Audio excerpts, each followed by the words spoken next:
దయచేసి అందరూ కూడా కూర్చోండి.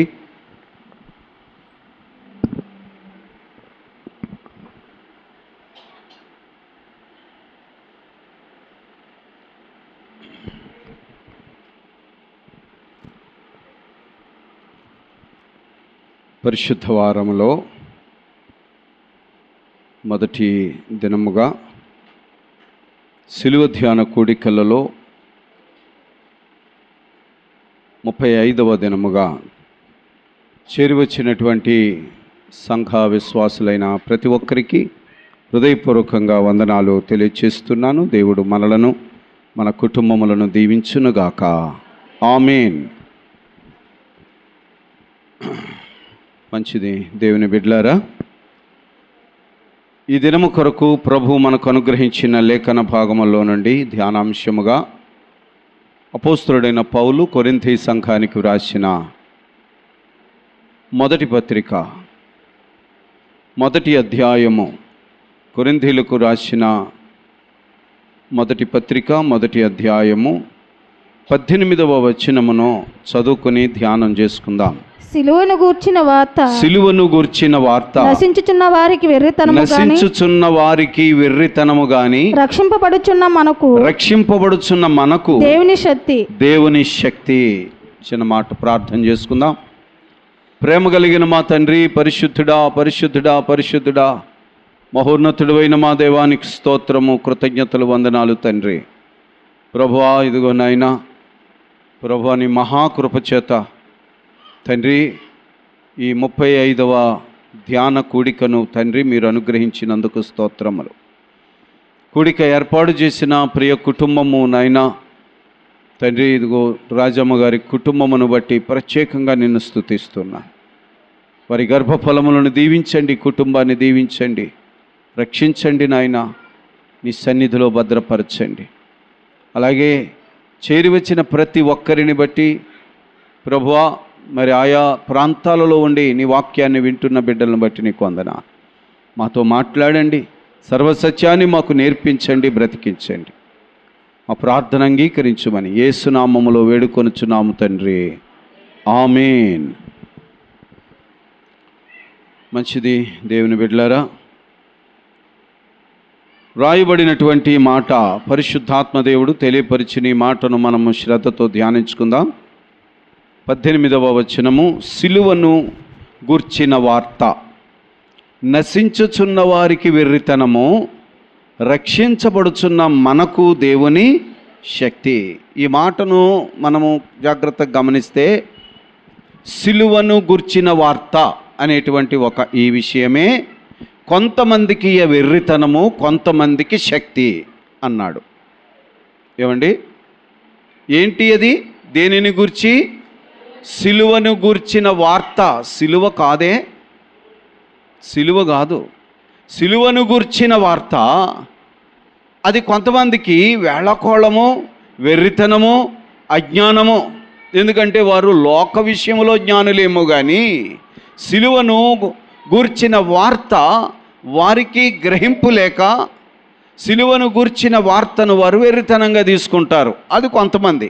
వారి లోకంలో మహామేధావులు కావచ్చు, లోకములో తెలివైన వాళ్ళే కావచ్చు, కానీ ఈ విషయంలో వారు వెర్రితనముగా ఉన్నారట. ఓకే, అదే సిలువను గూర్చిన వార్త రక్షించబడుతున్న వారికైతే ఇది దేవుని యొక్క శక్తి. దేవుని శక్తి అంటే గ్రహించండి, దేవుని శక్తి అని అంటే అది కౌంట్ చేయలేనంత శక్తి. అవునండి. ఇప్పుడు ఈ సృష్టి యావత్తు కూడా ఆయన మాట చేత కలిగింది. ఆ మాటలో ఎంత శక్తి ఉంది!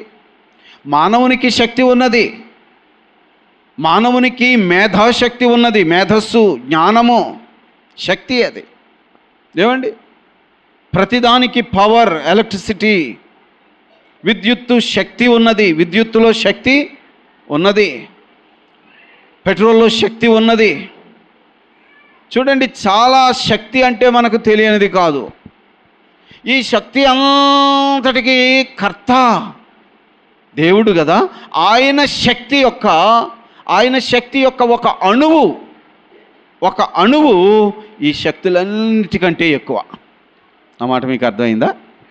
ఏమండి, దేవుని శక్తిలో ఒక అణువు ఈ శక్తులన్నిటికంటే ఎక్కువ, ఒక అణువు. కనుక ఆ దేవుని శక్తి ఒక వ్యక్తికి ఎలా దొరుకుతుందట? సిలువను గూర్చిన వార్తను గ్రహిస్తే. సిలువను గూర్చిన వార్త ఒకటే విషయం. ఏంటది? సిలువను గూర్చిన వార్త. ఆ వార్త కొందరికైతే శక్తి, కొందరికైతే వెర్రితనం. చాలా తేలిగ్గా తీసుకుంటున్నారు, రకరకాలుగా మాట్లాడుతున్నారు. ఏమండి, ఒక ఆయన అన్నాడంట, ఓ పాస్టర్ గారితో అన్నాడంట, ఏమండి మీ యేసు ప్రభువును ఎంత దారుణాతి దారుణంగా చంపేశారు ఆ సిలువ మీద అని మీరే చెప్తున్నారు. మరి అలాంటి సిలువను మీరు మెళ్ళో వేసుకు తిరుగుతున్నారు, అలాంటి సిలువను మీ గుళ్ళో పెడుతున్నారు, అలాంటి సిలువను మీరు ముద్దులు పెట్టుకుంటున్నారు, ఆ సిలువకు పొర్లి దండాలు పెడుతున్నారు. నాకు అది ఎలాగనిపిస్తుందంటే, ఒక తల్లిని కత్తి తీసుకుని తల్లిని చక్కచక్క నరికి పాడేసిన తర్వాత వాళ్ళ కొడుకెళ్ళి ఆ కత్తిని ముద్దెట్టుకున్నట్టుగా ఉందండి. ఆ కత్తి పట్టుకెళ్ళి శుభ్రంగా తుడిసి లోపల ఎట్టుకుని రోజు దండం పెట్టుకుంటున్నట్టుగా ఉంది. తల్లిని చంపేసినటువంటి ఆ కత్తిని ఎవడైనా ముద్దు పెట్టుకుంటాడా? మరి మీరేంటండి, మీ యేసును చంపేసినటువంటి ఆ సిలువను మీరు మెళ్ళ వేసుకుంటున్నారు అని అన్నాడట. అర్థమవుతుందండి? అతనన్న ప్రశ్న కూడా సబబుగానే ఉంది. అంటే వారి గ్రహింపు ఏంటంటే, ఈ సిలువ అనేది ఇంకా శాపగ్రస్తముగానే కనబడుతుంది వాళ్ళకి. కనుక ఈ సిలువను గూర్చి వారు అసలు పట్టించుకోరు. ఎందుకంటే ఆ సిలువ ఒక వ్యక్తిని చంపేయడానికి ఉపయోగపడింది. జాగ్రత్త గమనించాలి. ఒకే సిలువ, కొందరికి అది దీవెన, కొందరికి అది హేళన. కత్తి ఉంది, కత్తి. ఏమండి, పదునైన కత్తి మన ఇంట్లో ఉండాలా లేదా?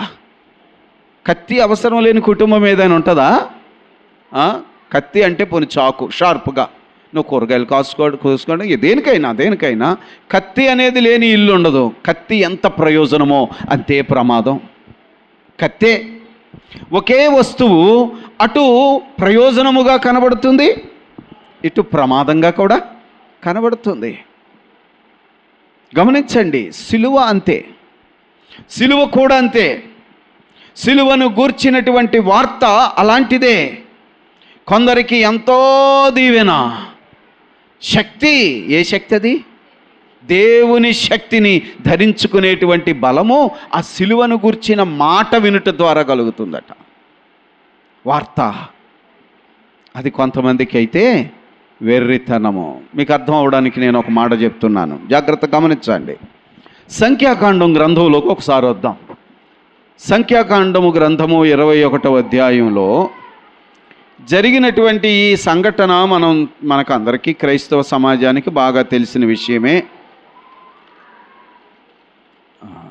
దయచేసి శబ్దంగా ఉండండి. సంఖ్యాకాండము 21వ అధ్యాయము 4వ వచనంలో నుండి చదివితే, వారు ఎదోము దేశమును చుట్టిపోవలనని హోరు కొండ నుండి ఎర్ర సముద్ర మార్గముగా సాగినప్పుడు మార్గాయాసము చేత జనులు ప్రాణము సొమ్మసిల్లెను.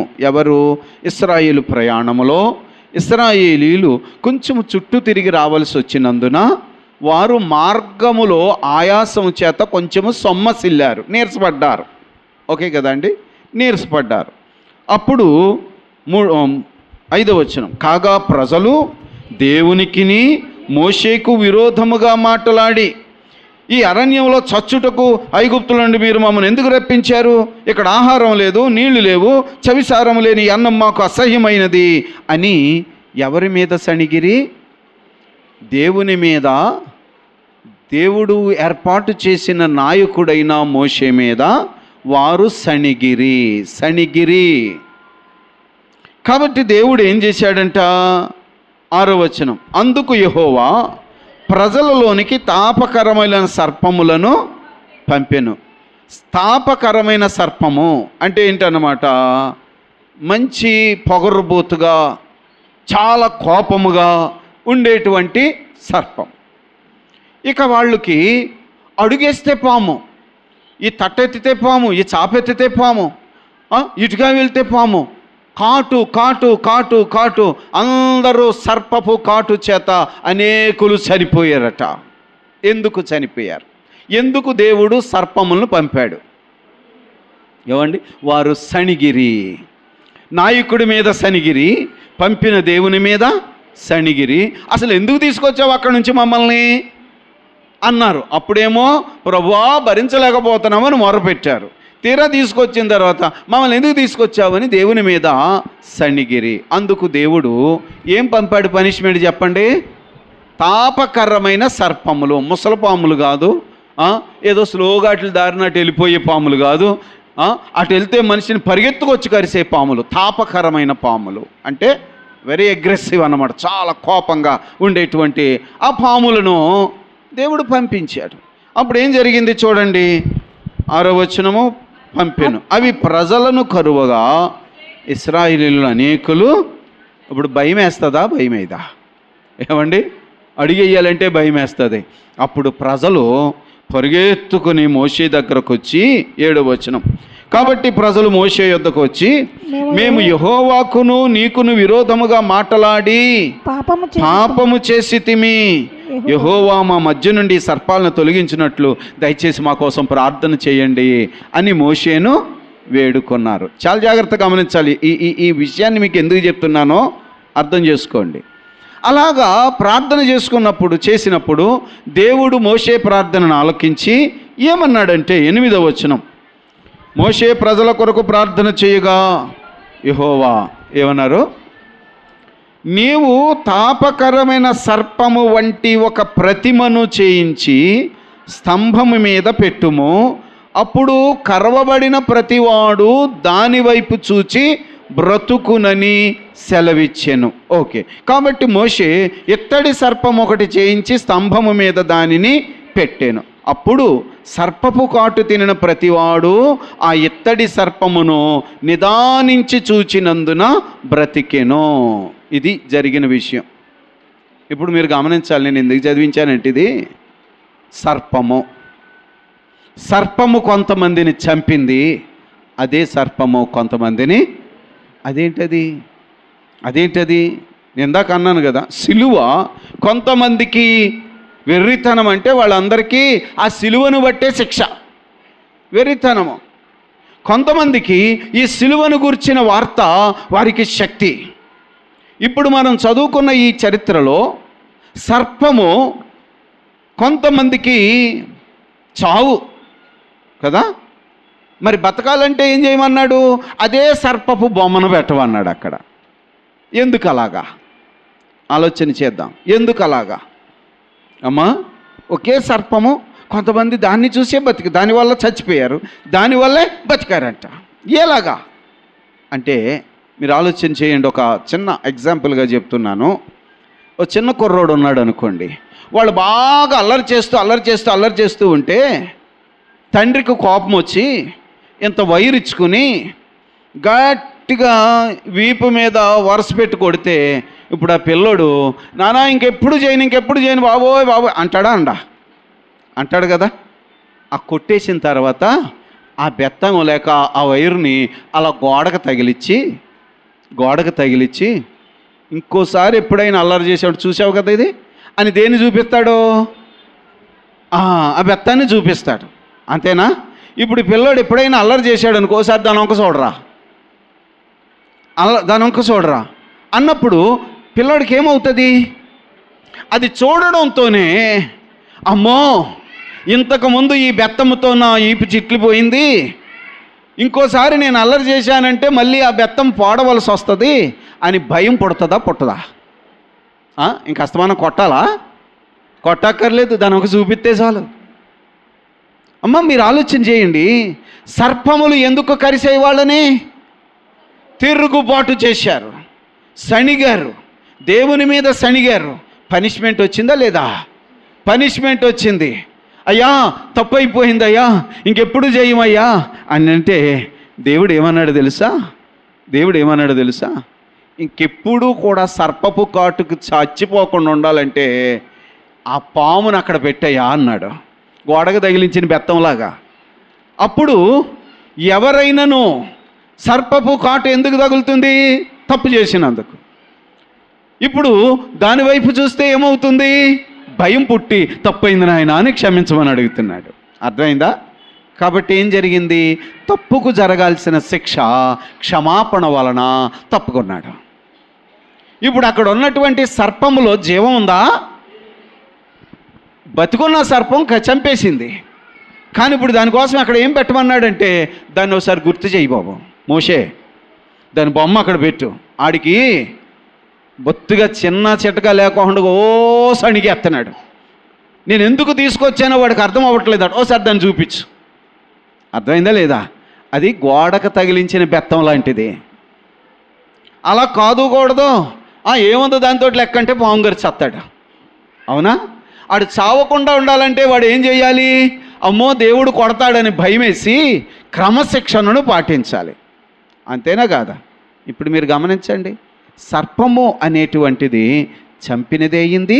అదే సర్పాన్ని అక్కడ పెడితే అది క్రమశిక్షణను నేర్పినది అయ్యింది. అయిందా లేదా? ఇప్పుడు ఒళ్ళు దగ్గరెట్టుకుని ఉంటారు కదా ఇశ్రాయేలీలు. దేవుడు ఏమన్నాడంటే, దాన్ని జాగ్రత్తగా చూడు, నిదానించి అనే పదం అన్నాడు. నిదానించి దానిని చూచిన వాడు బ్రతుకుతాడు. అంటే దాన్ని చూసినప్పుడు వీళ్ళకి ఏం గుర్తొస్తుందో ఒకసారి చెప్పండి. అది మీకు అవసరం. ఏమండి? శిక్ష గుర్తొస్తుంది. అది చూసినప్పుడు ఏం గుర్తొస్తుంది వాళ్ళకి? అమ్మో ఆ పాముల్ని మళ్ళీ పంపాడంటే దేవుడు మొత్తం మా వాళ్ళందరూ చచ్చిపోతారు, మేము చచ్చిపోతాం. భయం పుట్టి క్రమశిక్షణలో ఉండాలంటే ఏ పాము సర్పమైతే వాళ్ళని చంపిందో ఆ సర్పమును చూసి వాళ్ళు కంట్రోల్లో ఉండాలని ఇత్తడి సర్పాన్ని పెట్టించిన దేవుడే మన ముందు సిలువను పెట్టాడు. అర్థమైందా అండి? సిలువను ఇప్పుడు ఇందాక ఎవరో అన్నాడు కదా, వాళ్ళ అమ్మను పొడి చేసిన కత్తి ఎట్టుకెళ్ళి ఈ కత్తికి శుభ్రం కడిగేసి ముద్దెట్టుకుని ఈ కత్తేమో అమ్మని చంపింది, ఈ కత్తేమో అమ్మని చంపిందనని అన్నట్టు మనమేమి సిలువను పట్టుకుని పూజించట్లేదు. సిలువను పూజిస్తే ఎవరైనా సిలువ దగ్గరికి వెళ్ళి ఇలా దండం పెట్టుకుని సిలువకు దండం పెట్టుకుని ఇలాగ అంటున్నారు కొంతమంది క్రైస్తవులే. సిలువను పూజించడమో అది నీ మూర్ఖత్వమో, అది అపవిత్రతే. అర్థమైందా లేదా? సిలువను పూజించమన్నాడా దేవుడు? సిలువను పూజించమన్నాడా? ఈ సిలువకు యేసును బట్టి విలువ వచ్చింది కనుక సిలువను గురించి నువ్వు మాట్లాడుకున్నప్పుడల్లా, సిలువను గురించి నువ్వు ఆలోచన చేసినప్పుడల్లా, సిలువను గురించినటువంటి వార్త అది నీకు శక్తినిస్తుంది. అదేలాగా ఇప్పుడు చూడండి, కొంతమంది మంచి మంచి అంటే క్రికెటర్స్ కానీ ఒక ఆయన ఉన్నాడు, Diego Maradona, Argentina football player, చాలా పెద్ద పేరు.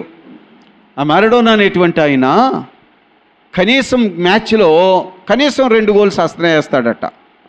వాళ్ళ అర్జెంటీనా టీం గెలిచినప్పుడల్లా ఆయన బయటకు వచ్చి తన యొక్క జెర్సీ అంటే వేసుకున్న చొక్కా జెర్సీని తీసి అతను ఇస్తే దాన్ని పాట పెడతారంట వాళ్ళు. అప్పుడు అర్థమైందా? ఇది మారడోనా గారు వేసుకున్నటువంటి అని దీనిని పాట పెడితే దానికి చాలా రేటు. ఆ స్టేడియంలోనూ ఎంతో ధర పెట్టి ₹1 కోట్లు కొనేసిన వాళ్ళు కూడా ఉన్నారు. ఇప్పుడు ఎందుకు దానికి ఆ విలువ వచ్చింది చెప్పాలా? ఫలానా వ్యక్తి వేసుకున్నాడు కాబట్టి. అర్థమైందా అండి? క్రికెట్లు బ్యాట్లు కూడా ఆక్షన్ పెడతారు. అలా వేలం వేసినప్పుడు ఎంతో పిచ్చిగా కొంటారు. ఆ క్రికెట్ బ్యాట్ గొప్ప లేకపోతే ఆడినోడిది గొప్ప? ఆడినోడిది. మరి ఆడినోడిని బట్టి ఆడు వాడిన క్రికెట్ బ్యాట్కే వాల్యూ వచ్చింది కదా. యేసు సిలువను ఎక్కనంత వరకు చెప్పాను మొన్న, సిలువ అంటే ఎవడికి ఇష్టం ఉండదు. సిలువ అంటే అది శాపగ్రస్తమైనది. సిలువ అంటే వ్యక్తిని చంపేది. కానీ యేసు సిలువ ఎక్కిన తరువాత ఆ సిలువ అనే దానికి ఒక విలువ వచ్చేసింది. అర్థమైందా లేదా? ఒక విలువ వచ్చేసింది. ఎంత విలువ వచ్చిందంటే ఆ సిలువ సంఘటనను జ్ఞాపకము చేసుకున్నప్పుడెల్లా, సిలువ సంఘటనను గురించి నువ్వు మాట్లాడినప్పుడెల్లా ఆ వార్త రక్షణ పొందినోళ్ళకి ఏమొస్తుందంట? శక్తి, బలము, బలము, బలము. అది ఎలాగా మీరు గమనించాలి. ఇప్పుడు 40 రోజుల పాటు యేసు ప్రభు దేవుడు మనకి సిలువను గూర్చి జ్ఞాపకం చేసుకోవడానికే ఇచ్చాడు. అవునా? సిలువను గూర్చి జ్ఞాపకం చేసుకోవడానికి. ఇప్పుడు నువ్వు నిదానించి సిలువను చూడు. గమనించాలి, చాలా జాగ్రత్తగా గమనించాలి. నిదానించి నువ్వు సిలువను చూడు. సిలువల్లో నీకేమి నేర్పబడింది? పాఠం ఏమి నేర్పబడిందండి? నువ్వు నిదానించి చూస్తే నీకు అర్థమవుతుంది, నేను వాస్తవంగా నరకానికి చెందినవాడను. నేను పాపములో పుట్టాను, పాపపు సమాజములో పెరిగాను.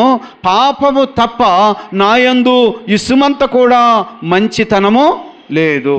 నా వాళ్ళకి, నాకు నచ్చిన వాళ్ళకి, నా కుటుంబానికి నేను మంచివాడినేమో కానీ సమాజానికి నేను చెడపురుగునే. నాయందు మంచి అనేది ఏది లేదు. ఖచ్చితముగా నేను నరకానికి వెళ్ళవలసి వస్తే ఆ సిలువను చూసినప్పుడు అర్థమైంది, నా ప్రభు అయిన యేసు నా శిక్ష అంతటినీ అదిగో ఆ సిలువ మీద భరించుట ద్వారా, ఆయన నా శాపమును వహించుట ద్వారా, నా మరణమును తీసుకొనుట ద్వారా, నా రోగమును తీసుకోవడం ద్వారా, నా యొక్క కలవరాన్ని తీసుకోవడం ద్వారా, నా అపజయాన్ని తీసుకోవడం ద్వారా ఆయన మొత్తం అన్నిటిని ఆయన తీసుకుని ఆయనలో ఉన్న జీవము నాకు ఇచ్చాడు. ఇప్పుడు నేను నరకమునకు వెళ్ళనీయకుండగా నా ప్రభువు సిలువ మీదే యజ్ఞము చేశాడు అని దేన్ని చూస్తే గుర్తొస్తుంది? చెప్పాలి మనం. ఇప్పుడు యేసు ప్రభు యజ్ఞము చేశాడు, యేసు ప్రభు నా కోసం త్యాగం చేశాడు, సిలువను మోశాడు, ఇవన్నీ చెప్తున్నావు కానీ అమ్మా, దీన్ని నీవు మాటి మాటికి జ్ఞాపకం చేసుకోవడానికే దేవుడు మన ముందు సిలువను కూడా పెట్టాడు. అర్థమవుతుందా? ఇప్పుడు ఈ సిలువను చూస్తే నీకేం గుర్తొచ్చింది? ఇప్పుడు నేను చెప్పినవి అన్నీ గుర్తొస్తాయి. వస్తాయి రావా? ఆ గుర్తొచ్చినప్పుడు నీలో మెలకుగొన్నాడు. మీలో రక్షింపబడుతున్న వారిలో ఏమొచ్చింది తెలుసా? శక్తి ఎలాగొస్తుందండి? సిలువను గురించి నువ్వు ఆలోచన చేస్తే నీకు శక్తి ఎలాగొచ్చిందని అంటే గమనించాలి. సిలువలో ఆయన శిక్ష భరించి నన్ను గెలిపించాడు. గెలిపించాడా లేదా? గెలిపించాడు. ఆయన యుద్ధం చేశాడు. ఎక్కడ నుంచి యుద్ధం ప్రారంభమైంది చెప్పండి? యేసు అంటే నిన్నటి దినాన్ని మనం మట్టల ఆదివారం రోజున కొన్ని మాటలు జ్ఞాపకం చేసుకున్నాం. ఏంటి? యేసు ప్రభువు దీనుడై గాడిద మీద ఎక్కి యెరూషలేముకు ఎందుకు వెళుతున్నాడు? యుద్ధము చేయుటకు వెళుతున్నాడు. ఓకే, యుద్ధము ఎవరితో చేయడానికి వెళ్తున్నాడు? అపవాదితో. ఎందుకు? వాడు సర్వమానవాళికి మరణాన్ని తెచ్చాడు. సర్వమానవాళిని వాడి చేతుల్లో పెట్టుకున్నాడు. కనుక వాడిని గెలిచి వాడి చేతిలో ఉన్న తాళాలు తీసి ఆయనకిష్టమైన ప్రతి వ్యక్తిని కూడా మరణములోనికి వెళ్లకుండా జీవంలోనికి తీసుకెళ్ళడానికి ఆయన మరణమును తీసుకొచ్చిన అపవాదితో యుద్ధం చేయడానికి వెళ్తున్నాడు. అంతేనా? ఎక్కడికి వెళ్తున్నాడు ఆయన? యెరూషలేముకి. ఇప్పుడు చూడండి, యెరూషలేముకు వెళ్ళిన తరువాత యుద్ధం ఎప్పుడు ప్రారంభించాడు? యుద్ధం ఎప్పుడు ప్రారంభమైంది? యుద్ధం ఎప్పుడు ప్రారంభమైందంటే ఎప్పుడైతే ఆయన గిన్నె తీసుకున్నాడో, అనేకుల పాపమును గెత్సెమని తోటలో గిన్నె తీసుకున్నాడో ఆ క్షణము నుండి యుద్ధ రంగములోనికి వెళ్ళాడు. ఆ క్షణము నుండి సాతాను ఆయన మీద ఎంత దాడి చేస్తున్నాడంటే మెల్లిగా కీ పెంచుతానే ఉన్నాడు. ఈయన పాపము చెయ్యడా, నేను పాపం చేయిస్తాను, పాపం ఎలాగైనా చేయిస్తాను. ఇక అక్కడి నుంచి అధికారుల దగ్గర నానా ఇబ్బందులు, నానా కష్టాలు, నానా బాధలు, ఉమ్మివేయబడుట, మానసిక ఆందోళన, శరీరము గాయము, మొత్తం ఇవన్నీ చేసేసింది. ఇంకా పరిశుద్ధత కాపాడుకుంటాడా? ఇంకా యుద్ధం చేస్తాడా? పరిశుద్ధత కాపాడుకుంటాడా? అయితే సిలువెట్టండి. ఈ దెబ్బలు కలిగిన శరీరం మీద అంత బరువైన సిలువ పెట్టి ఇంకా ఒత్తిడి పెంచాడా లేదా? ఎవరు పెంచారు చెప్పండి? యుద్ధం ఎవరితో? అపవాది యుద్ధం పెంచాడు. అర్థమైందా? మరి తండ్రి ఆయన మౌనముగా ఉన్నాడు. తండ్రి మౌనంగా ఉన్నాడు. ఎందుకో తెలుసా? ఈయన అనేకుల పాపమునకు పరిహారమును చెల్లిస్తున్నాడు. అర్థమైంది లేదని అన్నమాట. అనేకుల పాపమునకు వెల చెల్లిస్తున్నాడు కనుక ఆయనను నలగొట్టుట తండ్రికి ఇష్టమయ్యింది. వెల చెల్లిస్తున్నాడు. తండ్రి మౌనముగా ఉన్నాడు. తండ్రికి మరి అంటే కొడుకు అంత ఇబ్బంది పడుతూ వెల చెల్లిస్తూ ఉంటే తండ్రికి కూడా తృప్తిగా ఉంది. ఎందుకంటే నా కొడుకు నిలబడ్డాడా లేదా? నిలబడ్డాడా పాపం చేశాడా? ఎంత మంట పెట్టినా, ఎంత గాయము చేసినా నిలబడ్డాడు. ఎందుకు నిలబడ్డాడంటే మనలను బ్రతికించడానికి. అర్థమవుతుందండి? ఆయన గనక తండ్రి నేను భరించలేను అని అంటే మన ఎవరికి రక్షణ లేదండి. అందరము మూట కట్టుకుని అగ్నిగుండంలో పడిపోను. ఎంత పోరాటము! యుద్ధం అర్థమైందా మీకు? యుద్ధం అర్థమైందా? ఎలాంటి యుద్ధం అండి అది? ఆయన ఒక్కడే అందరి పాపములను మోసుకుంటూ వెళ్తుంటే ఇంకా అసలే రక్తం వచ్చేసి ఇంకా చాలురా బాబు, ఇంకేం కొడతాంరా అంటే ఒప్పుకోరు. చాలదు, పిండండి. అలాగ మోసుకెళ్తున్న ఆయన్ని కూడా కొట్టారండి. ఎన్నిసార్లు పడిపోయినా కొట్టారండి. కొడుతూనే అంటే ఏంటంటే దాని అర్థము వెల చెల్లిస్తూనే ఉన్నాడు. ఎక్కడ కూడా ఆయన బాబోయ్ నేను భరించలేను అనలేదు. ఆయన భరిస్తూనే మనల్ని గెలిపించేశాడు ఆయన. అవునా కాదా? అర్థమైందా అండి? యుద్ధం ఆయనది, విజయము ఆయన ద్వారా మనదే. మనకిచ్చాడు. నా బిడ్డలు ఎవరు కూడా నరకంలోనికి వెళ్ళడానికి వీల్లేదు, అందరి శిక్షను నేను భరిస్తాను అని ఆయన ఈ యుద్ధమును చేస్తూ ఆఖరికి సిలువేసేటప్పటికి అసలు ఆయన దగ్గర ఒంట్లో ఏమైనా ఒప్పుకుందంటారా? ఒకసారి చెప్పండి. కానీ ఇంకా చాలేరా అనే పరిస్థితి ఏమండి? ఆఖరు రక్తపు బొట్టు వరకు ఆయన పరిశుద్ధతను కాపాడుకుంటూనే ఉన్నాడు. యుద్ధం దేనితో? అపవాదితో. వాడేం చేయాలనుకుంటున్నాడు? ఏదో విధంగా ఎంతగా ఇంకా బాధ కలుగుతుంది. ప్రభు నేను తట్టుకోలేను, నేను ఓడిపోయాను అనడా ఇంకా పెంచండి. ఎంత యుద్ధములో ఆయన గెలిచాడే. ఇప్పుడు చూడండి, ఈ ఆఖరు యుద్ధం ఎక్కడ జరిగింది? ఆయన మరణించేంత వరకు కూడా ఆయన పాపమునకు లొంగలేదు. అర్థమైందా అండి? ప్రాణము, ఆఖరు రక్తపు బొట్టు, ప్రాణము విడిచాను అంటే ప్రాణం ఎక్కడుంది? ఆఖరు రక్తపు బొట్టు కూడా వెళ్ళిపోయేంత వరకు ఆయన పరిశుద్ధతను కాపాడుకున్నాడే కానీ తండ్రిని తట్టుకోలేను ఆయన అని అనలేదు. సాతాను ఆయనలోనికి పాపం పంపించాలని ఎంత ప్రయత్నం చేశాడు కానీ సాతాను ఓడిపోయాడు. అర్థమైందా అండి? ఇదంతా ఎక్కడ జరిగింది? ఇప్పుడు సిలువను చూస్తే నీకేం గుర్తు రావాలి? చెప్పాలా? ఆయన చేసిన యుద్ధము, ఆయన ఇచ్చిన విజయము, ఎస్ నా ప్రభు నా మరణమును తీసివేశాడు అనేది నాకు సంతోషకరమైన వార్త. జ్ఞానం లేనోడికి అది వెర్రితనము. అవునా కాదా? ఇప్పుడు సిలువను పూజిద్దామా, లేకపోతే సిలువను చూసి రా ప్రభు నా కొరకు చేసిన యజ్ఞాన్ని తలపోసుకొని శక్తి పొందుదామా? అర్థమైందా అండి? సిలువను, అందుకే మనం పాట, సిలువను చూచు కొలది శిల సమానమైన మనసు. సిలువను చూసే కొలది నా మనస్సు ఏమవుతుంది? నరిగి కరిగి నీరైపోతుంది. ఈ బండలాంటి కదండి, బండలాంటి ఈ మొండి హృదయము ఎప్పుడు కరిగిందండి? నువ్వు వాక్యం వింటుంటేనా? లేకపోతే నువ్వు కానుకలు ఇస్తుంటేనా? అరే వేరే భక్తితో నీ హృదయము కలగదు. నీ హృదయము కరిగింది ఎక్కడ అని అంటే సిలువను చూచే కొలది. సిలువను గుర్చిన వార్తే నా హృదయమును నీరుగా మార్చింది. నా హృదయమును బండలాంటి ఈ హృదయము మృదువైనదిగా మాంసపు ముద్దగా మారిందండి. అవునా కదా? అలాగా నన్ను ఒక మనిషిగా మార్చింది సిలువ మీద యేసు చేసిన యజ్ఞమే. సిలువను గూర్చిన ఆ వార్తే. ఆ వార్త నేను ఎన్నిసార్లు విన్నా నాలో పశ్చాత్తాపము. అర్థమవుతుందా లేదా? ఎర్రిబాగులుడికి ఏం తెలుసండి? ఎర్రిబాగులుడికి ఏం తెలుసండి? ఆడికి డబ్బు ఎలా సంపాదించాలో తెలుసు, ఆడికి భూమి ఎలా సంపాదించాలో తెలుసు. సిలువను గురించి తెలుసా? సిలువ వాడికి వెర్రితనంగా ఉంది.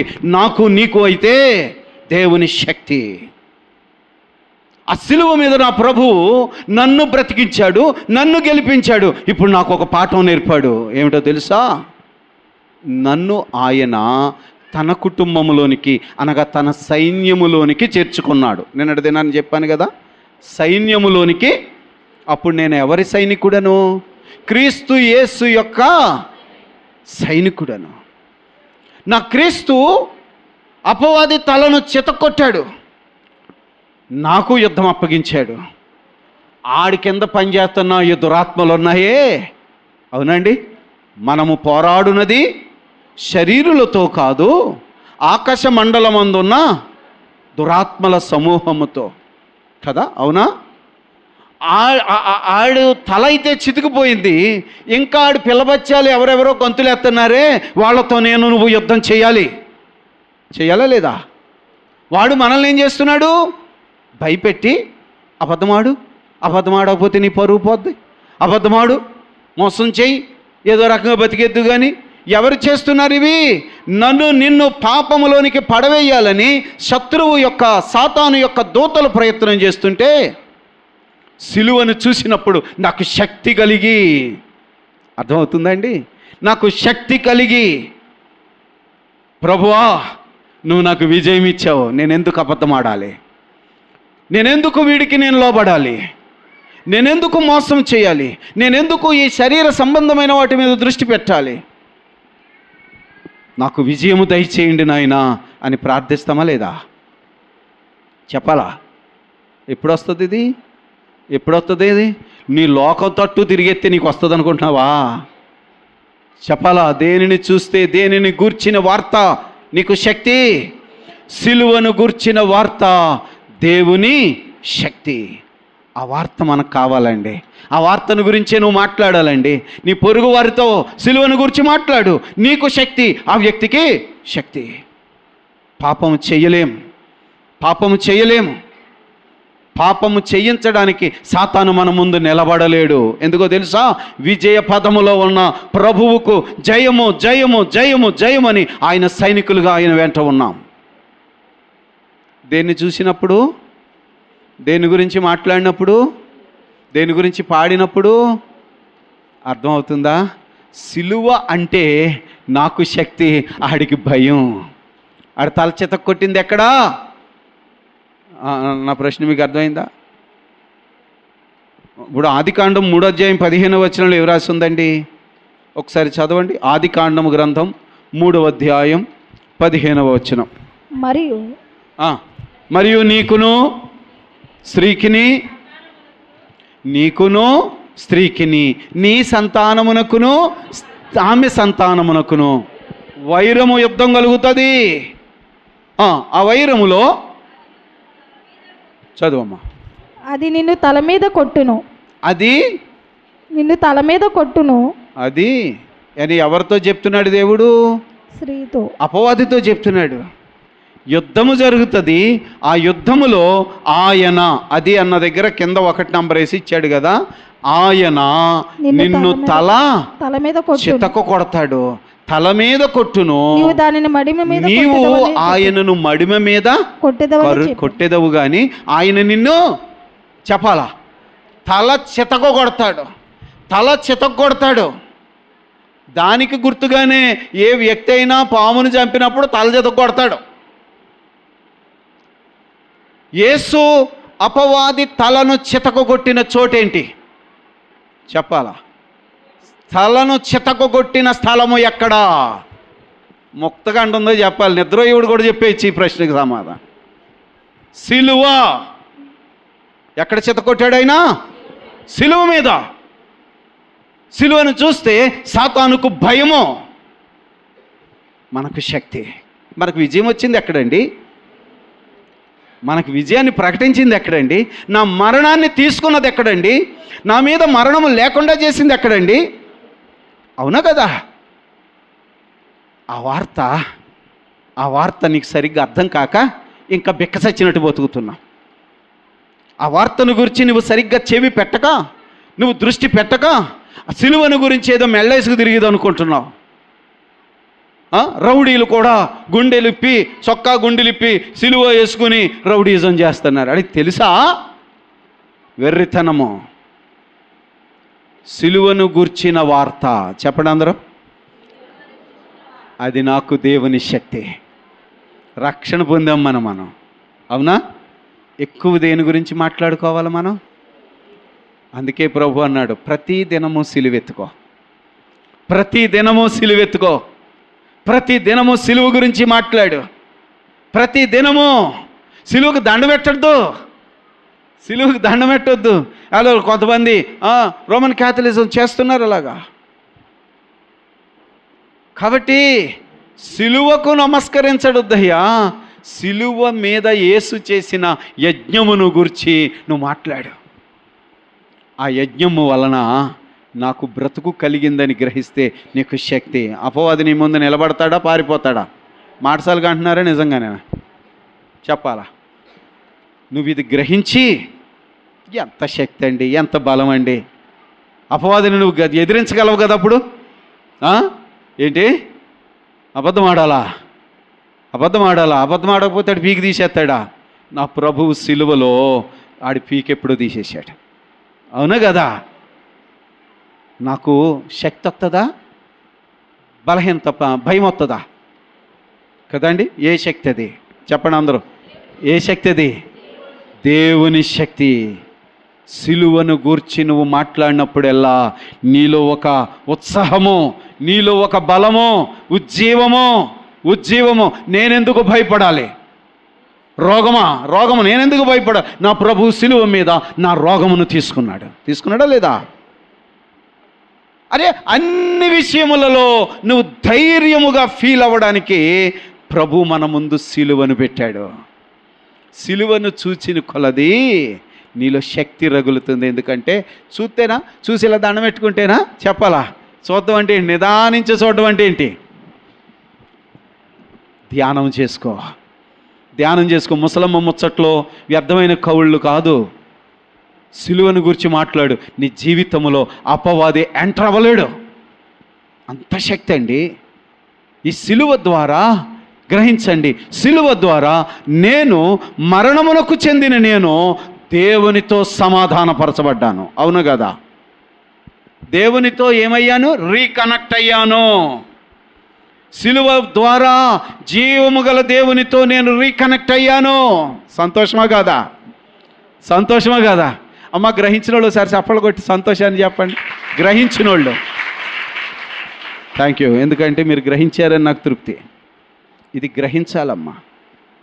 సిలువలో నాకు ప్రభువు దేవునితో సంబంధాన్ని నెలకొల్పాడండి. పాపము వలన దేవునికి వేరై లోకముతో కలిసిపోయి బతికినటువంటి నన్ను ప్రభువు కృపచేత నన్ను దేవునితో సమాధానపరిచాడే. ఇప్పుడు ఆ సువార్త నాకు వినిపించాడు.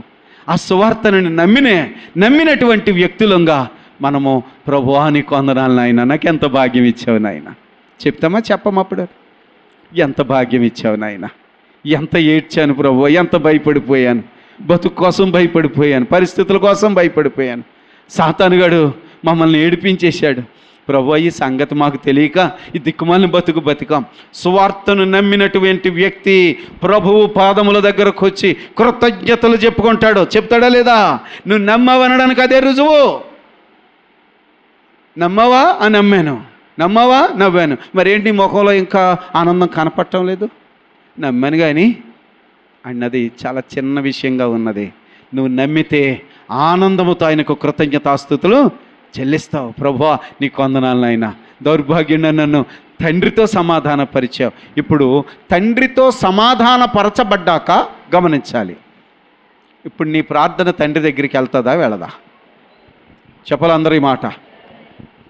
తండ్రితో సమాధానపరచబడకపోతే నువ్వు ప్రార్థన చేసినది గాల్లో కలిసిపోతుంది కానీ తండ్రి దగ్గరికి వెళ్ళదు. ఈ మాట గుర్తుపెట్టుకోండి. ఊరికినే పలానా వాళ్ళు ప్రార్థన చేస్తారంటే పెదవులతో ప్రార్థన చేయటం ఓళ్ళు మంది నేర్చేసుకుంటారు. నేర్చుకున్న ప్రార్థనలు కాదండి, హృదయంతరంగముల్లో ఆనందముతో నీ దేవుణ్ణి స్తుతించు ప్రార్థన చేస్తావే, ఆ ప్రార్థన ఆయనకు కావాలి. ఆ ప్రార్థన ఎక్కడికి వెళ్ళిపోతుందో తెలుసా? దేవుని దగ్గరికి వెళ్తుంది. అడ్డుగోడలు ఉన్నాయా?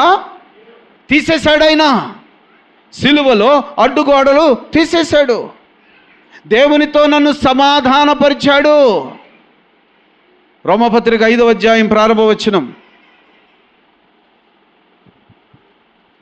రోమపత్రిక విశ్వాసమూలముగా మనము నీతిమంతులుగా తీర్చబడి. నీతిమంతులుగా ఎవరు మనల్ని నీతిమంతులు తీర్చాడు? దేవుడే. యెహోవా మనల్ని నిర్దోషి అన్నాడండి.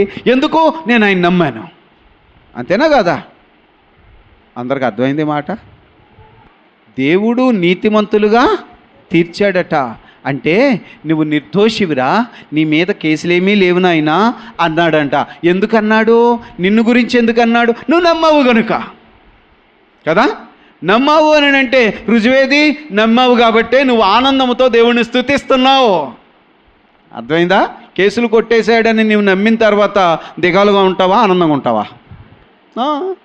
ప్రభు సన్నిధిలో మోకాళ్ళుని ప్రభువా నీకు స్తోత్రములని కృతజ్ఞతలు చెబుతూ ఆనందముతో, అప్పుడు ఆనంద బాష్పాలు కూడా వస్తాయి నీకు. ఆనందం అది రక్షణానందము. ఆనందముతో నువ్వు నీతిమంతుడుగా తీర్చబడి మన ప్రభువైన యేసుక్రీస్తు ద్వారా దేవునితో సమాధానము. ఇది వరకు దేవునికి నాకు వైరము. ఎందుకంటే నేను వైరి పక్షంలో ఉన్నాను, అపవాదిగడు గొడుగు కింద ఉన్నాను. అందుకే నేను బూతులు తిట్టాను, అందుకే నేను స్వార్థముగా, అందుకే వ్యక్తులను ద్వేషించాను, అందుకే అబద్ధమాడాను, అందుకే మోసం చేశాను. అపవాది నన్ను ఏం చెప్తే అది చేశానో ఆడి సాధనంగా వాడబడ్డాను. కానీ ఇప్పుడు నా దేవుని యొక్క కృపచేత యేసుక్రీస్తు ప్రభు సిలువలో నా కొరకు చేసిన ఆ మహాయజ్ఞమును బట్టి నేను ధన్యుడిని అయిపోయాను. ఇప్పుడు ఆడికి నా మీద అధికారం లేదు. ఇప్పుడు నేను తండ్రితో సమాధానపరచబడ్డా. ఇప్పుడు చూడండి, తండ్రితో నువ్వు కనెక్ట్ అయ్యి ఉంటే నీకు వచ్చినా, ఏ కష్టం వచ్చినా పాస్టర్ గారు ప్రార్థన చేయండి అనో. నువ్వే ప్రభా అని మోకాళ్ళంతా అనో కదా. నీకు అర్థమైందా? నీ ప్రార్థన దేవుని దగ్గరికి వెళ్తుందా? వెళ్దా? ఎప్పుడు సమాధానపడ. అర్థమైందా అండి? నీ కంటిలో కన్నీరు ఉండదు, ఇక నోటి నిండా నవ్వే. ఆనందకరమైన సొంత ఇంట్లోకి వచ్చేసామండి, దేవుని ఇంట్లోకి వచ్చేసామండి. ఇక కన్నీరు లేదు, మరణము లేదు, దుఃఖము లేదు, వ్యాధి లేదు. వ్యాధి ఉన్నా అది నిన్నేమి దానివల్ల అసలు నువ్వు కాన్సన్ట్రేషనే పెట్టవు దాని మీద. ఆనందము, నా ప్రభువు నన్ను ఎప్పుడు పిలిస్తప్పుడు ఆయన సన్నిధిలో ఉంటాను. ఎంత సంతోషం ఉంటుందో.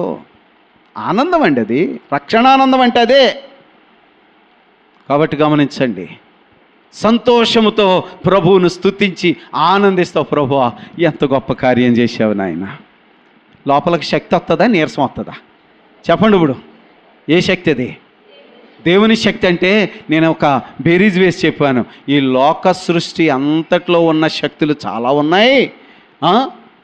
మోటార్ శక్తి ఉంది, ఎలక్ట్రిసిటీ శక్తి ఉంది, మనిషికి శక్తి ఉంది, మేధాశక్తులు ఉన్నాయి. ఎన్ని శక్తులు చెప్తావో చెప్పి ఈ శక్తులన్నీ ఆయన శక్తిలో ఒక అణువంత. అసలు ఆయన శక్తే నీకు ఇచ్చేస్తున్నప్పుడు నీ కుటుంబము, నీ వ్యక్తిగత జీవితము ఆనందంగా ఉంటుంది. ఎందుకంటే నీ ప్రార్థన తండ్రి తీసుకున్నాడు. అవునా? ఇప్పుడు డైరెక్ట్ అప్లికేషన్. మధ్యవర్తి కావాలా? మధ్యవర్తి కావాలా? ఇప్పుడు నువ్వు తండ్రి, చూసారా ఎవరితోటి మాట్లాడుతున్నావు నువ్వు? అప్పుడు తండ్రి, ఈ సంతోషముతో నువ్వు నమ్మి తండ్రి అని నువ్వు ప్రార్థన చేస్తే నీతిమంతుని ప్రార్థన బహు బలమైనది. ఇది అర్థం చేసుకుంటే అంతరంగంలో నుండి ఆనందం అండి. ఆనందముతో పాటు కన్నీళ్ళు వస్తాయి, బాష్ప బిందువులు, ఆనంద బాష్పాలు అంటారు చూసి. ఆనందం అది. ఈ ఆనందము సంఘం పొందాలని దేవుడు ప్రేమతో ఈ అవకాశం ఇచ్చాడు. సిలువ ద్వారా ప్రభు మనకు విడుదల చేసిన శక్తి. అందుకే ఈ ఒక్క మాట చదువుకుని ముగించుకుందాం ఈ దిన పాఠ్యాంశంలో. మత్తయి సువార్త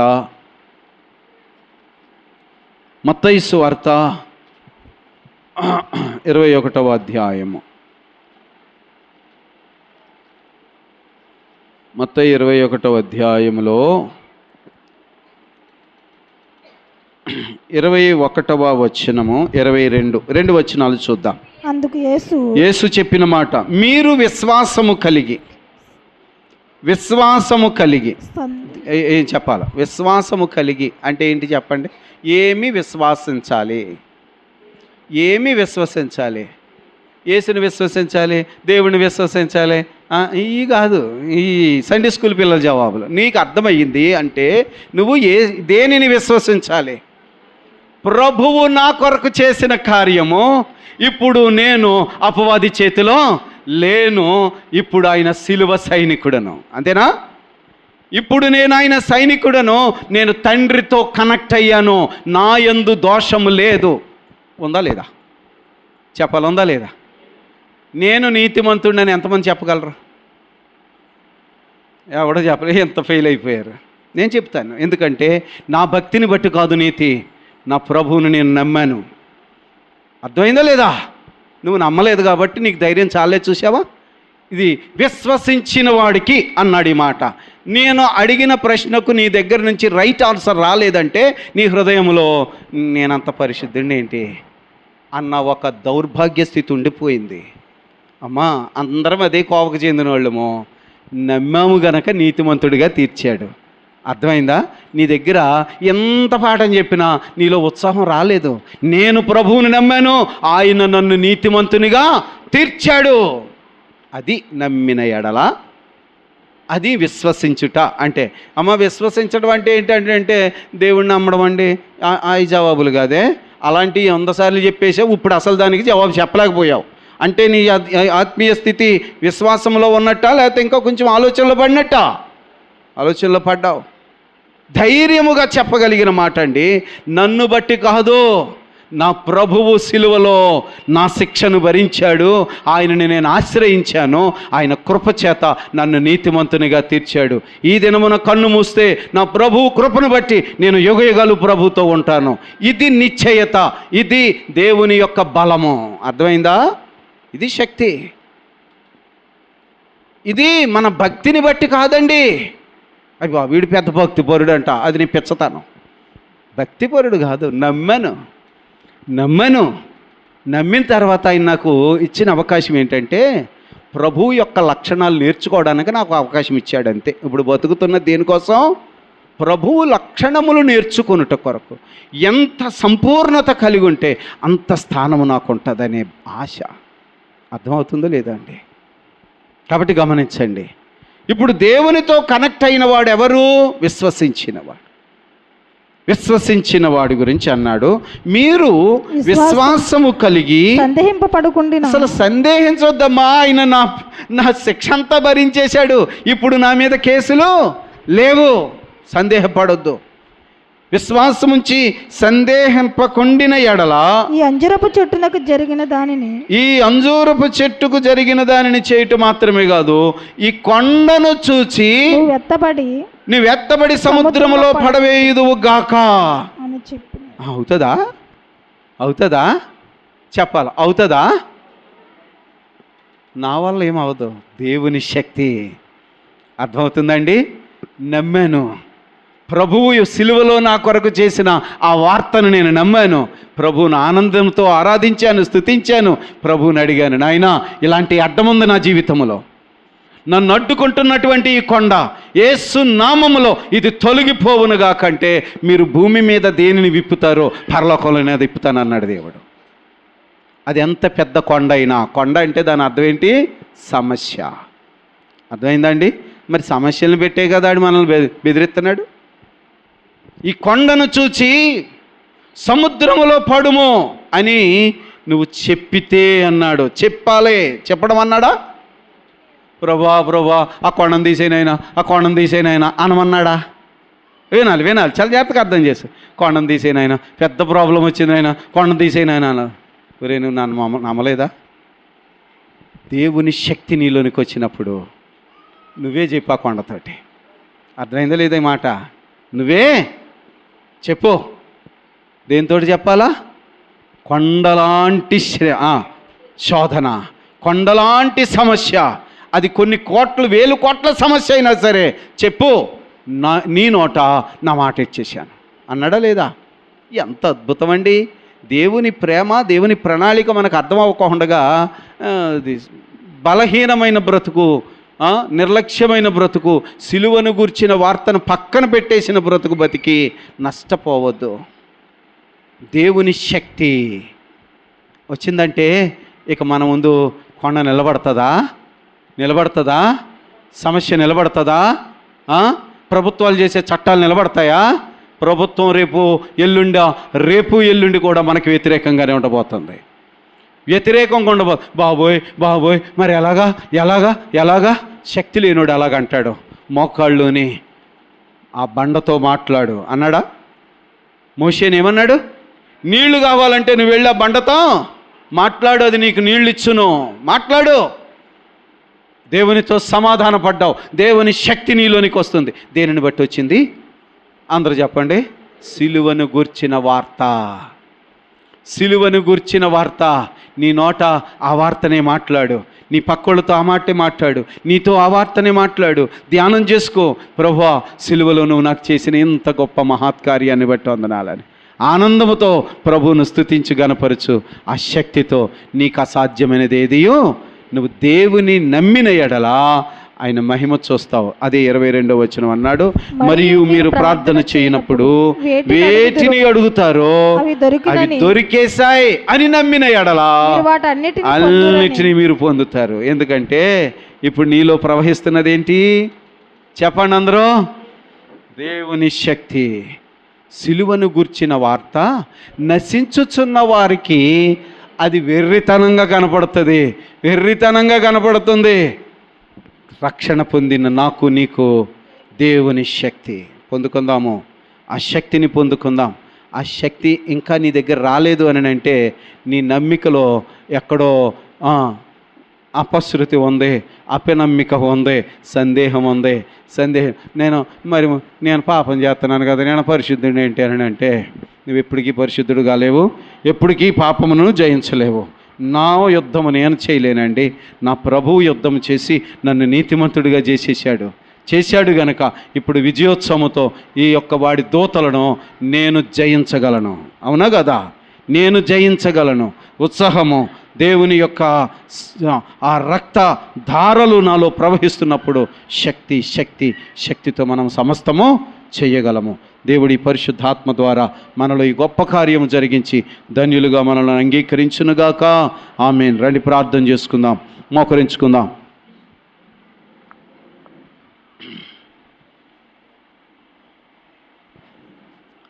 స్తోత్రం స్తోత్రం స్తోత్రము స్తోత్రము స్తోత్రము. పరిశుద్ధుడా మహోన్నతుడా ఘనమైన మా తండ్రి నీకు వందనాలు, స్తోత్రములు నాయన. ఎంత గొప్ప రక్షణ, ఎంత గొప్ప విజయము ప్రభువా. గ్రహింప శక్తి దయచేయి నాయన. బిడ్డలు గ్రహించుటకు ప్రభువా శక్తి దయచేయమని ప్రార్థన చేస్తున్నాను అయ్యా. ఏదో సిలువ కూటాలు, సిలువ ధ్యానాలు కొంతమందికి ఇవి హేళనగా కనబడుతున్నాయి. ఇదిగో ఇలా 40 రోజులు కూడికలంట, 40 రోజుల తర్వాత మళ్ళీ మామూలే, ఈ 40 రోజులు బతుకేళ్ళు మార్చేస్తుందా అంటూ ప్రభువా హేళన చేస్తున్నారు. సిలువను గూర్చిన వార్త ధ్యానం చేయడానికి మీరు మాకు ఇచ్చిన ఈ భాగ్యకరమైన దినాల్ని బట్టి వందనాలు ప్రభువా. సిలువలో ఎంత గొప్ప కార్యం చేశావు నాయన. సమస్త మానవాళి యొక్క శాపము తీసివేయబడింది, సమస్త మానవాళి యొక్క అనారోగ్యములు తీసివేయబడ్డాయి, సమస్త మానవాళి మీద ఉన్న మరణము తీసివేయబడింది. నమ్మిన ప్రతి వ్యక్తి దేవునితో సమాధానము, నమ్మిన ప్రతి వ్యక్తికి దేవుని శక్తి. ప్రభువా శక్తి కలిగిన దేవుని పిల్లలముగా ఈ లోకంలో ప్రభువా ఎంత బలము ఆ బలము నాయనా బిడ్డలు దయచేయండి. సంఘ విశ్వాసులు దయచేయండి నాయన. వారిని విశ్వాసులుగా తీర్చిదిద్దు నాయన. సందేహపడకుండా, సందేహము లేకుండా ఇదిగో ప్రభువా నేను నమ్ముతున్నాను, నీవు నాకు విజయం ఇచ్చేశావు ప్రభువా. నాయనా నేను శిక్షలో లేను, క్రీస్తు యేసునందున్న వానికి ఇక ఏ శిక్ష లేదని చెప్పావు, నీకు స్తోత్రములని. నమ్మి నిన్ను స్తుతించే ధన్యత దయచేయండి ప్రతి బిడ్డ కూడా ప్రభువా నాయనా ఇళ్లకు వెళ్ళిన తరువాత తలుపులేసుకొని ఆనందముతో నిన్ను స్తుతించే ధన్యత దయచేయండి ప్రభువా. కృతజ్ఞతావందనాలు తెలియజేస్తున్నాను. ప్రార్థనలు అంగీకరించు నాయన, ప్రార్థనలు అంగీకరించండి. నిన్ను గణపరచుట నేర్పించు నాయన. నిన్ను గణపరిచిన ప్రతి బిడ్డను గణపరిచే దేవుడు నీకు స్తోత్రాలు. బలము విశ్వాసము దయచేయండి తండ్రి. అడ్డుగోడలు తొలగించేసిన ప్రభువా నీకు వందనాలు వందనాలు వందనాలు వందనాలు నాయన. ప్రభు ఎంత గొప్ప సత్యము నా ప్రభువా మీరు మాకు బయలుపరిచినందుకు కృతజ్ఞతలు స్తోత్రములు వందనాలు. చేరువచ్చిన బిడ్డలందరినీ దీవించండి. ఆయా ప్రాంతాల్లో ఉండి వాక్యాన్ని వింటున్న బిడ్డలను దీవించండి. నీ కృపా సత్యము సమృద్ధిగా మాకు అనుగ్రహించండి. మా ప్రార్థనలు అంగీకరించండి. మా కుటుంబాన్ని బ్రతికించండి నాయన. అన్యాయము అక్రమము ఈ దురవ్యవస్థ నుంచి మమ్మల్ని విడిపించండి ప్రభువా. మా హృదయాలు పరిశుద్ధపరచు నాయన. కుట్ర కుతంత్రము ఈ చెత్త చెదారము ప్రభువా అగ్నికి సంబంధించిన యావత్తును నాయన నీ రక్తంతో కడిగేయండి ప్రభువా. నీకు అప్పగించుకునే జీవితం దయచేయండి. ఆశీర్వదించండి యేసు ఉన్నత నామములో ప్రభువా ప్రార్థన చేస్తున్నాం. మా ప్రార్థనలు అంగీకరించండి. ప్రతిఫలము దయచేయండి. యేసు నామములో వేడుకొనుచున్నాము తండ్రి. ఆమేన్. పరలోకమందున్న మా తండ్రి నీ నామము పరిశుద్ధపరచబడుగాక. నీ రాజ్యం వచ్చునుగాక. నీ చిత్తం పరలోకమందు నెరవేర్చినట్లు భూమి యందును నెరవేరునుగాక. మా దిన ఆహారము నేడు మాకు దయచేయం. మళ్ళీ అపరాధములు చేసిన వారిని మేము క్షమించిన ప్రకారము మా అపరాధములు క్షమించుము. మమ్మల్ని శోధనలను తేక దుష్టు నుంచి తప్పించుము. రాజ్యము శక్తి మహిమ నిరంతరము నీవే ఉన్నావు తండ్రి. ఆమేన్.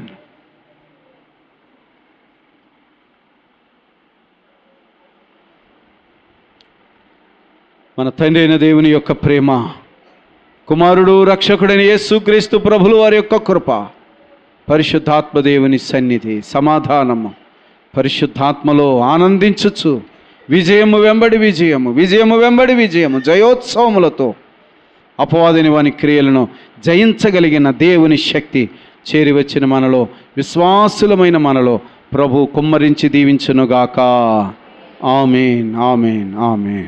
సిలువ రక్త ధారాలు ప్రవహించుచున్నావి,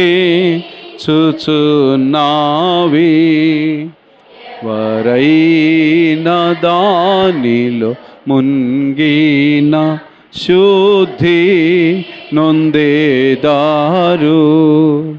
నేనాముదున్ నేనెరుగుదున్ యేసు నా కోరాకు. నేనాముదున్ నేనెరుగుదున్ యేసు నీ కోరాకు. సిలువలో నా బలియాయే నన్ను రక్షింపాను. సిలువలో నా బలియాయే నిన్ను రక్షింపాను. ఆమేన్. అందరికీ వందనాలండి.